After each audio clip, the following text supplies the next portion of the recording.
विद्यार्थी मैत्रिणींनो, आज आपण इतिहासाचा प्रकरण क्रमांक जे 8 आहे, सविनय कायदेभंग चळवळ या प्रकरणाचा अभ्यास करणार आहोत. बघा, लाहोर अधिवेशनामध्ये संपूर्ण स्वातंत्र्याचा ठराव त्या ठिकाणी संमत झाल्यावर प्रामुख्याने महात्मा गांधीजींनी सविनय कायदेभंग जी चळवळ होती ही चळवळ करण्याचा त्या ठिकाणी निर्णय घेतलेला होता. मग बघा, ही चळवळ करत असताना यामध्ये ब्रिटिशांविरुद्ध म्हणजे महात्मा गांधीजींनी असं ठरवलं की ब्रिटिश सरकारकडे विविध मागण्या त्यांनी अगोदर केल्या होत्या, परंतु यामध्ये मिठावरील कर रद्द करून जो मीठ होतं या मिठावर प्रचंड प्रमाणात कर ब्रिटिश सरकार त्या ठिकाणी लावत असे आणि या ठिकाणी मिठावरील कर रद्द करून मीठ बनवण्याची सरकारची जी मक्तेदारी आहे ती सरकारची मक्तेदारी त्या ठिकाणी रद्द करावी ही प्रमुख मागणी सुद्धा त्या ठिकाणी होती. परंतु सरकारने गांधीजींच्या ज्या मागण्या होत्या या मागण्या पूर्णतः त्या ठिकाणी फेटाळून लावल्या आणि गांधीजींनी मिठाचा कायदा मोडून त्या ठिकाणी देशभर सत्याग्रह करण्याचं त्या ठिकाणी ठरवलं.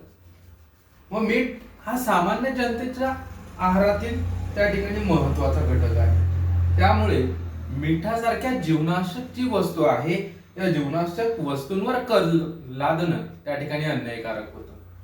मग या ठिकाणी त्यामुळेच गांधीजींनी मिठाचा सत्याग्रह त्या ठिकाणी केला. मिठाचा जो सत्याग्रह होता हा प्रतिकात्मक होता. ब्रिटिश सरकारचे जुलमी व अन्यायकारक जे कायदे होते ते शांततेच्या व सत्याग्रहाच्या मार्गाने मोडणे हा त्या मागचा व्यापक हेतू होता. मिठाचा सत्याग्रह करण्यासाठी गांधीजींनी गुजरातच्या समुद्र किनाऱ्याजवळील दांडी या ठिकाणची त्या ठिकाणी निवड केली. मग या ठिकाणी 12 मार्च 1930 रोजी गांधीजी आपल्या 78 सहकाऱ्यांसह साबरमती आश्रमातून दांडी येथे जाण्यास निघाले. सुमारे 385 किलोमीटरच्या पदयात्रेत मार्गावरील अनेक गावांमध्ये त्यांनी त्या ठिकाणी भाषणं केली. आपल्या भाषणातून गांधीजींनी जनतेला निर्भय होऊन त्या ठिकाणी कायदेभंग चळवळीत सामील होण्याचं त्या ठिकाणी आवाहन केलं. गांधीजींच्या भाषणांमुळे त्या ठिकाणी कायदेभंगाचा जो संदेश होता तो संदेश त्या ठिकाणी सर्वत्र पसरत जात होता आणि या चळवळीला त्या ठिकाणी एकूणच अनुकूल वातावरण हे निर्माण होत होतं.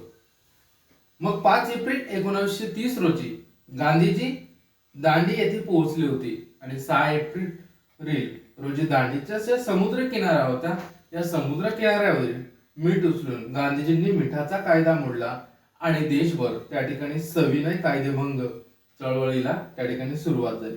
बघा, आपल्या इतिहासाच्या पुस्तकामध्ये दांडी यात्रेचा एक फोटो त्या ठिकाणी दिलेला आहे. त्यानंतर या प्रकरणाचा जो दुसरा मुद्दा आहे तो म्हणजे पेशावरचा सत्याग्रह.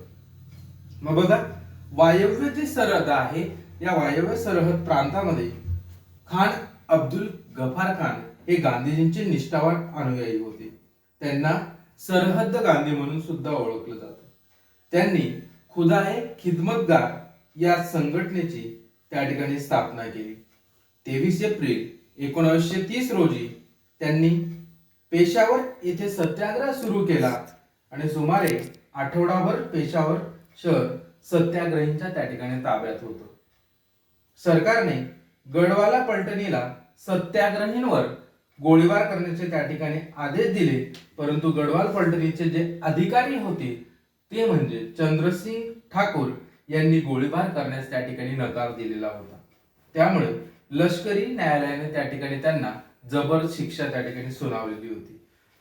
मग महात्मा गांधींनी सुरू केलेले सविनय कायदेभंग आंदोलनामुळे ब्रिटिश जे सरकार होतं हे ब्रिटिश सरकार त्या ठिकाणी पूर्णपणे अडचणीत आलेलं होतं आणि 4 मे 1930 रोजी त्या ठिकाणी गांधीजींना अटक करण्यात आली. देशभर दडपशाहीचं सत्र त्या ठिकाणी सुरू झालं आणि गांधीजींच्या अटकेचा देशभर त्या ठिकाणी निषेध करण्यात आला. त्याच्यानंतर आपण त्या ठिकाणी पुढचा मुद्दा अभ्यासणार आहोत, सोलापूरचा सत्याग्रह. मग बघा, सोलापूर येथील सत्याग्रह त्या ठिकाणी गिरणी कामगार जे होते हे आघाडीवर होते. मग 6 मे 1930 रोजी सोलापुरात त्या ठिकाणी हरताळ पाळण्यात आलेला होता. त्या प्रसंगी सोलापूरमध्ये त्या ठिकाणी एक मोठा मोर्चा काढण्यात आला आणि या तत्कालीन त्या ठिकाणी जे कलेक्टर होते ते कलेक्टर ने त्या मोर्चावर त्या ठिकाणी गोळीबार करण्याचा त्या ठिकाणी आदेश दिलेला होता. मग यामध्ये प्रामुख्याने शंकर शिवदारे यांच्यासह अनेक जे स्वयंसेवक होते ते स्वयंसेवक त्या ठिकाणी मृत्युमुखी पडले आणि परिणामी जनतेने त्या ठिकाणी जे पोलीस स्टेशन असतील, रेल्वे स्टेशन, न्यायालये, म्युनिसिपल इमारती इत्यादींवर त्या ठिकाणी हल्ले केलेले होते. सरकारने मार्शल लॉ म्हणजेच लष्करी कायदा त्या ठिकाणी जारी केला आणि आंदोलन त्या ठिकाणी दडपण्यात आलं. या आंदोलनावर आघाडी असलेले मल्लप्पा धनशेट्टी, श्रीकृष्ण सारडा, कुर्बान हुसेन, जगन्नाथ शिंदे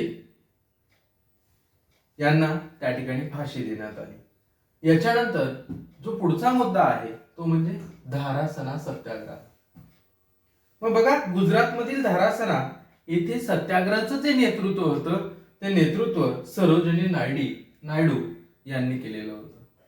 मग बघा, मिठाचा कायदा मोडण्यासाठी निघालेल्या सत्याग्रहींवर पोलिसांनी लाठीमार केला आणि सत्याग्रही सुद्धा शांतपणे लाठ्यांचे जे प्रहार होते ते लाठ्यांचे प्रहार त्या ठिकाणी सहन करत होते. त्यांना औषध उपचार करण्यासाठी घेऊन गेल्यावर दुसरी तुकडी त्या ठिकाणी सत्याग्रह करण्यासाठी पुढे येईल असे अखंडपणे त्या ठिकाणी सुरू होते. महाराष्ट्रात जर बघितलं तर वडाळा, मालवण, शिरोडा या ठिकाणी मिठाचे सत्याग्रह झाले. जेव्हा मिठागरे नव्हती, लोकांनी जंगलविषयक त्या ठिकाणी कायदा मोडायला सुरुवात केली. मग महाराष्ट्रात बिळाशी असेल, संगमनेर, कळवण, चिरनेर, पुसद इत्यादी ठिकाणी जंगल सत्याग्रह त्या ठिकाणी झालेले होते.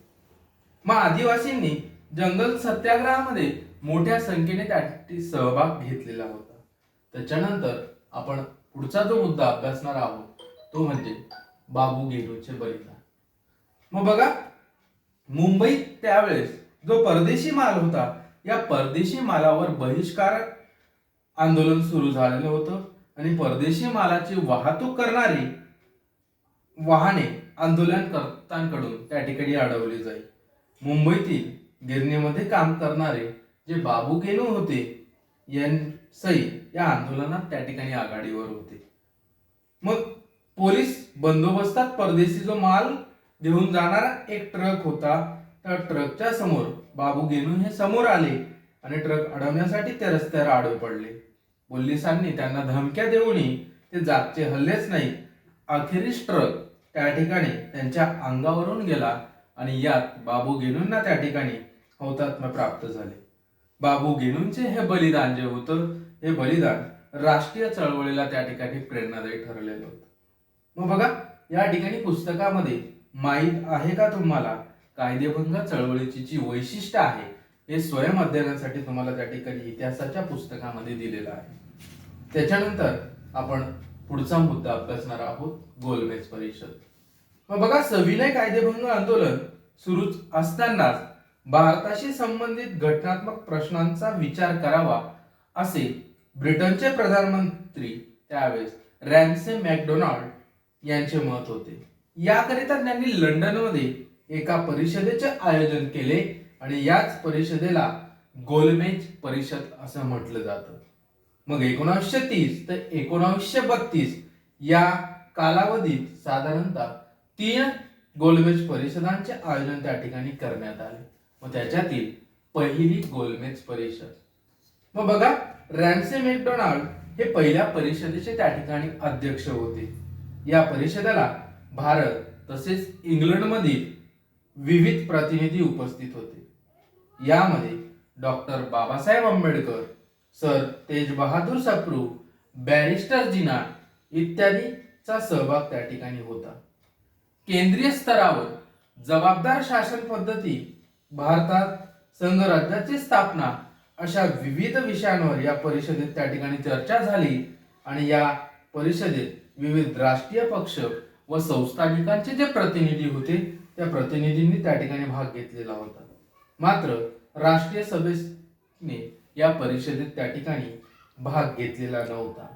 मग राष्ट्रीय सभा ही देशाची प्रातिनिधिक संस्था होती आणि तिच्या सहभागाशिवाय गोलमेज परिषदेची जी चर्चा होती ती त्या ठिकाणी निष्फळ ठरली. त्याच्यानंतर पुढचा मुद्दा आहे गांधी आयर्विन करार. मग बघा, गोलमेज परिषदेतील ती दुसऱ्या फेरीतील चर्चेमध्ये राष्ट्रीय सभा सामील होईल अशी आशा ब्रिटिश प्रधानमंत्र्यांनी त्या ठिकाणी व्यक्त केली.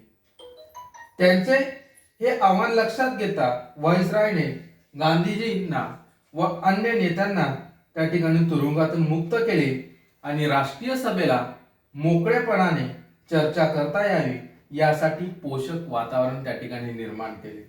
महात्मा गांधी आणि व्हाईसरॉय आयर्विन यांच्यात एक समझोता झाला आणि त्या करारानुसार ब्रिटिश सरकारने भारताच्या प्रस्तावित राज्यघटनेमध्ये जबाबदार राज्य पद्धतीचा स्वीकार करण्याची हमी दिली. परिणामी राष्ट्रीय सभेने सविनय कायदेभंग चळवळ त्या ठिकाणी मागे घेतली आणि दुसऱ्या गोलमेज परिषदेतील चर्चेमध्ये सहभागी होण्याची तयारी त्या ठिकाणी दाखवली. त्याच्यानंतर दुसरी गोलमेज परिषद. मग बघा, 1931 साली दुसऱ्या गोलमेज परिषदेचं त्या ठिकाणी आयोजन करण्यात आलं होतं आणि या परिषदेत महात्मा गांधी राष्ट्रीय सभेचे प्रतिनिधी म्हणून त्या ठिकाणी उपस्थित राहिले.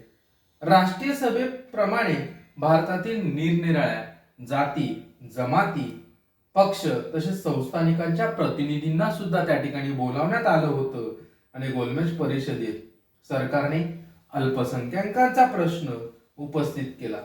या प्रश्नांवर तसेच भावी संघ राज्याच्या घटनेच्या स्वरूपावरून त्या ठिकाणी मतभेद झाले आणि गांधीजींनी त्या ठिकाणी मतैक्य करण्याचा प्रयत्न केला, परंतु ते त्या ठिकाणी अपयशी ठरले आणि अखेरीस निराश होऊन गांधीजी सुद्धा त्या ठिकाणी भारतात परतले. त्याच्यानंतर पुढचा मुद्दा आहे पुणे करार. मग बघा, डॉक्टर बाबासाहेब आंबेडकरांनी गोलमेज परिषदांमध्ये दलितांचे प्रतिनिधित्व त्या ठिकाणी केले. तेथे त्यांनी दलितांसाठी स्वतंत्र मतदारसंघाची मागणी त्यांनी केलेली होती. मग दुसऱ्या गोलमेज परिषदेनंतर ब्रिटिश जे प्रधानमंत्री होते रॅमसे मॅकडोनाल्ड यांनी जातीय निवाडा जाहीर त्या ठिकाणी केला. त्यानुसार दलितांसाठी स्वतंत्र मतदारसंघ जाहीर करण्यात आले आणि जातीय निवाडानुसार हिंदू समाजाची झालेली विभागणी गांधीजींना त्या ठिकाणी मान्य नव्हती. म्हणून त्यांनी या निवाड्याविरुद्ध येरवडा तुरुंगामध्ये आमरण उपोषण त्या ठिकाणी सुरू केले आणि राष्ट्रीय सभेच्या नेत्यांनी डॉक्टर बाबासाहेब आंबेडकरांच्या या मागणीचा पुनर्विचार करण्याची त्यांना विनंती सुरू केली. मग डॉक्टर बाबासाहेब आंबेडकरांनी राष्ट्रहित लक्षात घेता त्या ठिकाणी ही विनंती मान्य केली आणि 1932 मध्ये महात्मा गांधी आणि डॉक्टर बाबासाहेब आंबेडकर यांच्यात पुणे येथे एक करार झाला आणि पुढे हा करार पुणे करार म्हणून त्या ठिकाणी प्रसिद्ध झाला. मग या करारानुसार दलितांसाठी स्वतंत्र मतदारसंघाऐवजी राखीव जागांची त्या ठिकाणी तरतूद करण्यात आली आणि त्याच्यानंतर पुढचा मुद्दा आहे तिसरी गोलमेज परिषद. मग बघा, नोव्हेंबर 1932 मध्ये इंग्लंड मध्ये तिसरी गोलमेज परिषद त्या ठिकाणी भरवण्यात आली आणि मात्र राष्ट्रीय सभेने या परिषदेवर त्या ठिकाणी बहिष्कार घातला. त्यामुळे ही परिषद सुद्धा त्या ठिकाणी अर्थहीन ठरलेली होती. त्याच्यानंतर आपण पुढचा मुद्दा अभ्यासणार आहोत सविनय कायदेभंगाची दुसरी फेरी. मग बघा, दुसऱ्या परिषदेहून त्या ठिकाणी उद्विग्न मनाने गांधीजी ज्यावेळेस भारतात आले त्यांनी सविनय कायदेभंग आंदोलन त्या ठिकाणी पुन्हा सुरू करण्याचा निर्णय घेतलेला होता. मग गांधीजींनी सरकारने गांधीजींना त्या ठिकाणी ताबडतोब अटक केली. त्यामुळे जनतेमध्ये असंतोष त्या ठिकाणी निर्माण झालेला होता आणि सरकारने या चळवळीला अमानुष दडपशाहीने उत्तर दिले. सर्वत्र नागरी हक्कांची त्या ठिकाणी गळचेपीच झाली आणि राष्ट्रीय सभा व तिच्या ज्या सहयोगी संघटना होत्या या सहयोगी संघटना त्यांची कार्यालय निधी त्या ठिकाणी ताब्यात घेण्यात आली. राष्ट्रीय वर्तमानपत्रे असतील, साहित्य असेल यांच्यावर त्या ठिकाणी निर्बंध घातली गेली आणि अखेरीस एप्रिल 1934 मध्ये गांधीजींनी चळवळ त्या ठिकाणी पुन्हा मागे घेतली आणि सविनय कायदेभंगाच्या आंदोलनाचे जे ऐतिहासिक पर्व होतं ते ऐतिहासिक पर्व त्या ठिकाणी संपलेलं होतं. अशा पद्धतीने या ठिकाणी आपलं हे प्रकरण या ठिकाणी संपलेलं आहे.